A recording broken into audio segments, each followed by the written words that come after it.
Assalamualaikum dan selamat sejahtera. Semua murid-murid sihat. Hari ini, hari Rabu, cikgu akan ajar tentang keselamatan diri bagi asas masakan kefungsian rendah. Jadi, cikgu nak anak-anak murid tonton video ini dan fahami apa yang cikgu ceritakan. Di akhir pengajaran ini, cikgu akan berikan sedikit latihan. Oleh itu, anak-anak murid sila jawab latihan dan kemudian hantar pada cikgu. Baik anak-anak murid, keselamatan diri terbahagi kepada 3 aspek, iaitu sikap,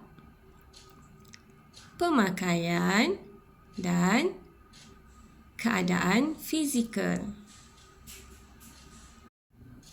Bagi aspek sikap,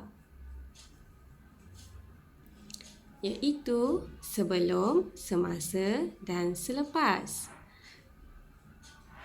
Aspek sikap ini kita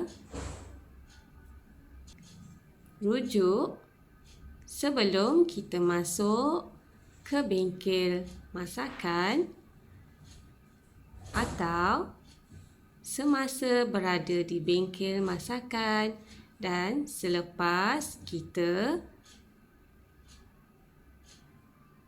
selesai menggunakan bengkel masakan. Jika sebelum kita gunakan bengkel masakan, kita perlu mendapatkan arahan dari cikgu yang bertugas. Contohnya, Cikgu Syah. Selain itu, kita juga perlu memastikan diri kita dalam keadaan sihat.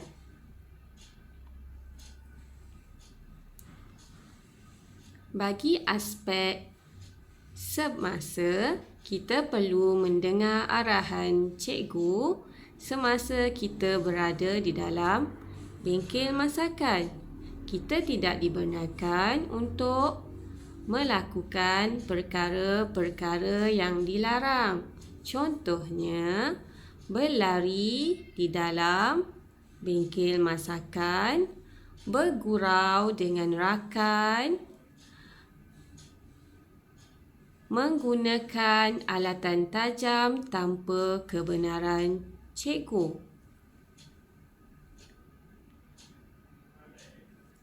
Dari aspek selepas kita menggunakan semua peralatan, kita haruslah mencuci dan menyimpan semula alatan yang kita gunakan ke tempat yang sepatutnya.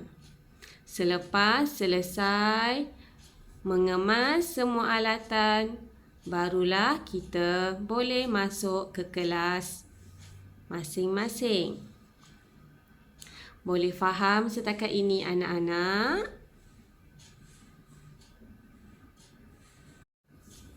Baik anak-anak, kita teruskan lagi. Dari aspek pemakaian, kita haruslah memakai apa anak-anak murid? Ya, betul. Pakaian yang sesuai. Contohnya, apron, topi dan kasut bergetah. Selain itu, bagi pelajar lelaki, haruslah mempunyai rambut yang pendek dan kemas. Bagi pelajar perempuan, jika berambut panjang, rambutnya haruslah diikat dan diletakkan di dalam topi. Apa yang akan berlaku jika tidak jika kita tidak memakai pakaian yang sesuai atau kita tidak memakai apron, ya, betul, baju kita akan kotor. Jadi, untuk memastikan pakaian kita bersih, kita haruslah mematuhi peraturan pemakaian. Di samping itu, kita juga harus memastikan kuku dalam keadaan pendek dan bersih. Dari aspek ketiga, iaitu aspek keadaan fizikal, merujuk kepada keadaan tubuh badan anak-anak murid. Jadi, sebelum kita ke bengkel masakan, kita haruslah memastikan tubuh badan kita dalam keadaan sihat. Selain itu, kita tidak boleh membiarkan badan kita dalam keadaan mengantuk. Kerana apa?